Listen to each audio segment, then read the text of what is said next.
आज मैं आप सभी के साथ शेयर करने जा रही हूँ एकदम परफेक्ट दानेदार बेसन के लड्डू बनाने की रेसिपी।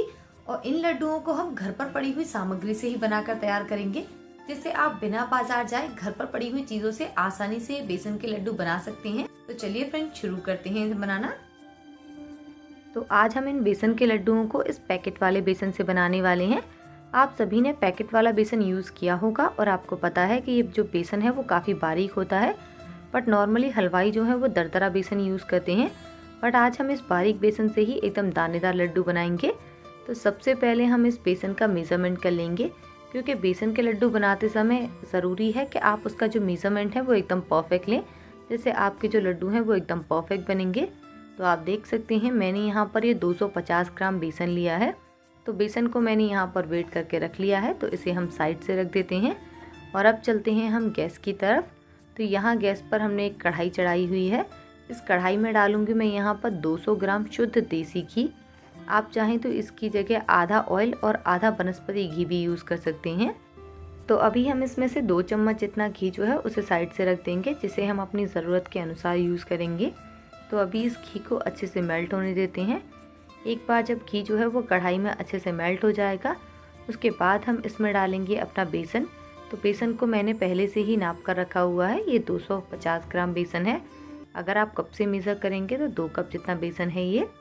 तो अब हम इस बेसन को घी में अच्छे से मिक्स कर लेंगे, क्योंकि बेसन की जो क्वालिटी होती है वो अलग अलग होती है, जिसकी वजह से कभी कभी बेसन जो है वो घी को ज़्यादा एब्जॉर्ब करता है और कभी कभी थोड़ा कम। इसीलिए मैंने स्टार्टिंग में पूरा घी नहीं डाला है। हम घी अपनी ज़रूरत के अनुसार थोड़ा थोड़ा करके बाद में ऐड कर सकते हैं। तो पूरे घी को इस बेसन में अच्छे से मिक्स कर लेंगे कुछ इस तरीके से। और यहाँ पर मैंने गैस के फ्लेम को एकदम लो रखा है। आपको पूरा बेसन भूनते समय गैस के फ्लेम को एकदम धीमा ही रखें। तो अभी मुझे इसमें घी थोड़ा कम लग रहा है, तो स्टार्टिंग में जो हमने 2 चम्मच घी बचा कर रखा हुआ था उसे भी हम इसमें डाल देंगे और इसे अच्छे से मिक्स कर लेंगे। तो आप देख सकते हैं अभी भी हमने जो घी डाला है वो भी बेसन ने अच्छे से एब्जॉर्ब कर लिया है, क्योंकि स्टार्टिंग में बेसन जो होता है वो काफ़ी सारे घी को एब्जॉर्ब कर लेता है, क्योंकि बेसन जो होता है वो काफ़ी ड्राई होता है। बट जैसे जैसे बेसन जो है वो भुनना स्टार्ट होगा, वो घी को अलग सेपरेट करने लगेगा और हल्का हल्का लूज़ होने लगेगा। इसीलिए स्टार्टिंग में आप ज़्यादा घी ना डालें, अदरवाइज़ आपको बाद में लड्डू बनाने में दिक्कत होगी।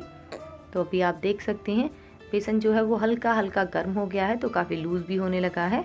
तो बस इस तरीके से चलाते हुए बेसन को अच्छा गोल्डन ब्राउन होने तक भुनने देंगे। अब काफ़ी टाइम लोग हमें कमेंट करके बोलते हैं कि मैम हमने काफ़ी ज़्यादा बेसन को भूना बट फिर भी उसका कच्चापन नहीं गया।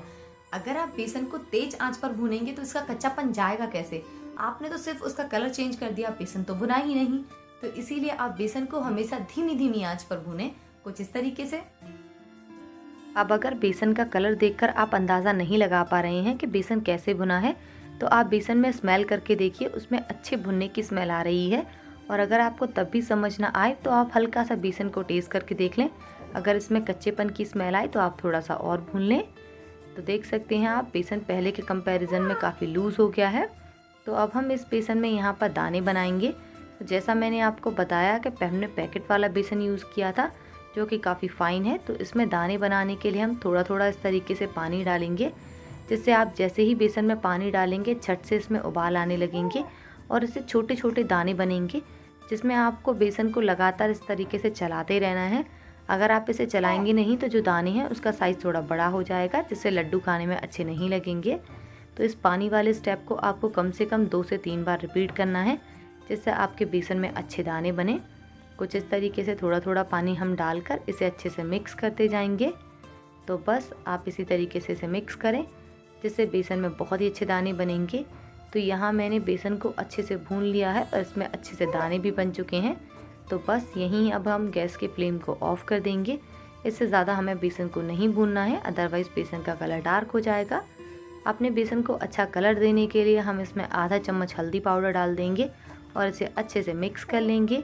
आपको यहाँ पर किसी भी तरह का कोई फूड कलर यूज़ नहीं करना है, क्योंकि फूड कलर उतना ज़्यादा हेल्दी नहीं होता है खाने में। तो हल्दी काफ़ी हेल्दी तरीका है अपने बेसन को अच्छा कलर देने के लिए। तो अब हम इस बेसन को किसी भी एक अलग बर्तन में ट्रांसफ़र कर लेंगे, क्योंकि कढ़ाई काफ़ी गर्म है। अगर आप कढ़ाई में ही छोड़ेंगे तो बेसन ज़्यादा भुन जाएगा। तो बस अब हम इसे इस प्लेट में अच्छे से फैला देंगे और बेसन को इसी तरीके से रूम टेम्परेचर पर ठंडा होने देंगे। मैंने इससे पहले भी बेसन के लड्डू की वीडियो डाली जिसमें मुझे काफी सारे लोगों ने कमेंट करके बोला कि उनके यहाँ पर तगार या बूरा नहीं मिलता है। तो इस वीडियो में मैं आपको बताऊंगी कि किस तरीके से आप आसानी से चीनी से तगार बनाकर तैयार कर सकते हैं। चीनी से तगार तैयार करने के लिए सबसे पहले हम एक कढ़ाई में डालेंगे 450 ग्राम चीनी। 450 ग्राम चीनी मैंने यहाँ पर इसलिए ली है क्योंकि मैंने 250 ग्राम बेसन लिया था और 200 ग्राम घी, तो दोनों चीज़ों का वेट मिलाकर 450 ग्राम है। तो हम यहाँ पर 450 ग्राम चीनी लेंगे। इसी के साथ हम इसमें डालेंगे आधा कप जितना पानी।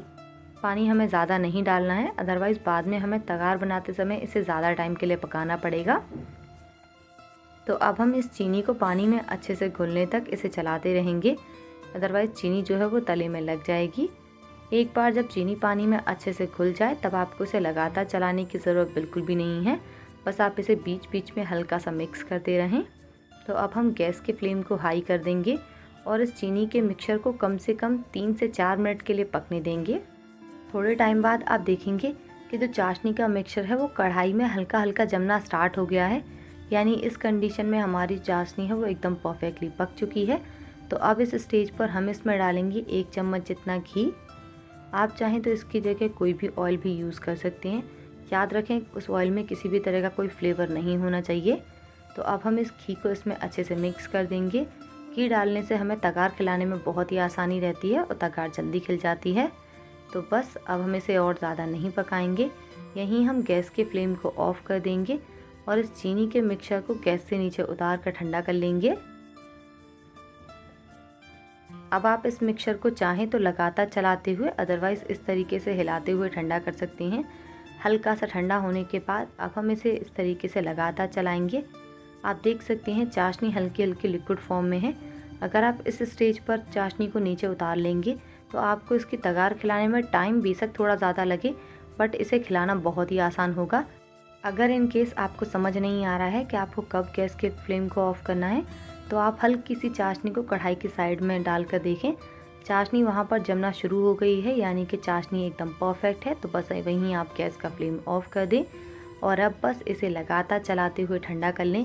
मैं आपको एक एक स्टेप को बारीकी से इसलिए दिखा रही हूँ क्योंकि मुझे काफ़ी सारे लोग कमेंट करके बोलते हैं कि मैम आपने इसे मार्केट से मंगाया है, हमारी तो इस तरीके से नहीं खिलती है तगार। तो मैं आपको इस तरीके से बारीकी से दिखा रही हूँ जिससे आप इजीली तगार खिला सकते हैं। बस आपको एक स्टेप फॉलो करनी है कि आपको इसे लगातार हिलाते रहना है। अगर आप इसे चलाएंगे नहीं तो इसमें गुठलियाँ पड़ जाएंगी, जिससे आपकी तगार एकदम मार्केट जैसी नहीं बनेगी। तो आप देख सकते हैं हमारी तगार एकदम परफेक्टली खिलकर तैयार हो चुकी है। तो इसे और अच्छे से और एकदम फाइन बनाने के लिए हम इस तगार को एक बार छान लेंगे, जिससे इन केस थोड़ा बहुत मिक्सचर ठंडा होने की वजह से इसमें 1-2 गुठलियाँ होंगी तो वो भी ऊपर रह जाएंगी। तो यहाँ मैंने इस तरीके से पूरे मिक्सचर को छान लिया है। आप देख सकते हैं थोड़ी बहुत गुठलियाँ रह गई हैं ऊपर छन्नी में, तो इसे हम साइड से रख देंगे। अगर ज़्यादा है तो आप इसे मिक्सी में पीस कर भी इसे ख़त्म कर सकते हैं और एक बार वापस से छान सकते हैं। तो मेरी थोड़ी सी हैं तो बस इसे मैं साइड से निकाल दूँगी। तो अभी आप देख सकते हैं हमारी एकदम परफेक्ट तगार बन चुकी है। घर पर बनी हुई तगार जो होती है वो एकदम परफेक्ट मोटी होती है, इसीलिए आपको इसमें अलग से बूरा डालने की ज़रूरत बिल्कुल भी नहीं है। आप इस तगार के साथ ही सारे लड्डू बना सकते हैं। तो बस इस तगार को अभी हम साइड से रख देंगे और एक बार वापस से चलते हैं गैस की तरफ। तो यहाँ अभी मैंने थोड़े से खरबूजे के बीज लिए हैं, हम इसे हल्का सा भून लेंगे जिससे हमारे लड्डुओं का टेस्ट और भी ज़्यादा अच्छा आएगा। आप देखेंगे जब आप बीजों को हल्का सा भूनेंगे तो बहुत ही जल्दी फूल कर मोटे मोटे हो जाएंगे, कुछ इस तरीके से। तो बस इससे ज़्यादा हम इस बीजों को नहीं भूनेंगे, बस गैस के फ्लेम को ऑफ़ कर देंगे और इन बीजों को उस बेसन के मिक्सचर में डाल देंगे जिसे हमने कुछ टाइम पहले ठंडा होने के लिए रखा था। अगर आप चाहें तो यहाँ पर खरबूजे की मिकी नहीं डालना चाहते हैं तो आप थोड़े से काजू बादाम भी भून कर डाल सकते हैं। इसी के साथ डालेंगे थोड़ा सा इलायची का पाउडर और डालेंगे हम इसमें थोड़े से इलायची के दाने। इलायची के दाने डालने से लड्डुओं का टेस्ट बहुत ही अच्छा आता है। अगर आपके पास नहीं है तो आप स्किप भी कर सकते हैं। तो अभी एक बार हम इन सभी चीज़ों को बेसन में अच्छे से मिक्स कर लेंगे। आप देख सकते हैं बेसन का जो मिक्सचर है वो ठंडा होने के बाद हल्का हल्का थिक हो गया है, जैसा स्टार्टिंग में लग रहा था जब हम इसे भून रहे थे। बहुत सारे कमेंट में लोगों ने कहा कि उनका जो मिक्सचर है वो तगार मिलाने के बाद या बूरा मिलाने के बाद पतला हो जाता है। तो अगर इन केस आपका जो बेसन का मिक्सचर है वो थोड़ा बहुत भी गर्म होगा तो उसमें अगर आप तगार या बूरा मिलाएंगे तो वो गर्मी की वजह से मेल्ट हो जाएगी, जैसे आपके लड्डू बांधने में आपको बाद में दिक्कत होगी, तो आप इसे फिंगर से चेक कर लें। अगर आप इसे ईज़िली फिंगर से छू पा रहे हैं यानी मिक्सचर एकदम परफेक्ट है, तो इस कंडीशन में आप इसमें तगार मिला दें। तगार मिलाने के बाद अब हम इन दोनों चीज़ों को आपस में अच्छे से मिक्स कर लेंगे। अब आपको एक बात याद रखनी है कि काफ़ी सारे लोग मुझे कमेंट करके बोलते हैं कि हमारे बेसन के जो लड्डू हैं वो रखने के बाद टाइट हो जाते हैं। अगर आप गरम मिक्सचर में तगार मिलाएंगे और वो मेल्ट हो जाएगी और आप ठंडा करने के बाद उसके लड्डू बनाएंगे तो लड्डू तो ऑब्वियसली टाइट होंगी ही। इसीलिए आप कभी भी गरम गरम मिक्सचर में कभी भी तगार ना मिलाएं। तो अब हम इन सभी चीज़ों को अच्छे से मल मल कर एकदम स्मूथ कर लेंगे और आपस में मिक्स कर लेंगे कुछ इस तरीके से। और अब हम इसके लड्डू बनाएंगे। लड्डुओं का साइज़ आप पर डिपेंड करता है, आप थोड़े छोटे या बड़े जैसे भी साइज़ के लड्डू बनाना चाहते हैं बना सकते हैं। बस लड्डू को इस तरीके से दोनों हाथों से दबा दबा कर गोल कर लें। तो यहाँ हमारा एकदम परफेक्ट लड्डू बनकर तैयार हो चुका है। तो इस लड्डू को हम साइड से रख देंगे। अब मुझे काफ़ी सारे लोगों ने कमेंट किए कि उनके जो लड्डुओं के साइज़ हैं वो एकदम अलग अलग बनते हैं और उनसे एकदम परफेक्ट गोल गोल लड्डू नहीं बनते हैं। तो आप उसके लिए कोई भी एक बड़ी सी चम्मच ले लें और इससे दबाकर एक साइज़ के आप लड्डू को मिक्सचर को साइड से रखते जाएं। उससे क्या होगा, आपके सभी लड्डू जो हैं वो एकदम एक साइज़ के बनेंगे और आपको इन्हें गोल गोल बनाने में भी आसानी रहेगी कुछ इस तरीके से। तो अब मैं इसमें मिक्सचर को लूँगी और हल्का सा दबाऊँगी तो आप देखेंगे बहुत ही ईजीली ये एकदम गोल हो गया है और एकदम परफेक्ट एक साइज़ के हमारे इस तरीके से लड्डू बनकर तैयार हो जाएंगे। तो यहाँ बस इसी तरीके से हम सारे बेसन के लड्डू बनाकर तैयार कर लेंगे। तो अगर आप भी इन बातों का ध्यान रखते हुए इन बेसन के लड्डुओं को बनाएंगे तो यकीन माने आप फर्स्ट अटैम्प्ट में ही एकदम हलवाई जैसे सॉफ्ट और दानेदार लड्डू बना सकते हैं। तो प्लीज़ आप एक बार इस तरीके से लड्डू बनाकर खाइए, यकीन माने आप इसका टेस्ट भुला नहीं पाएंगे। और ये बहुत ही सॉफ्ट हैं और बहुत ही दानेदार कुछ इस तरीके के जैसे आप मार्केट से लाते हैं।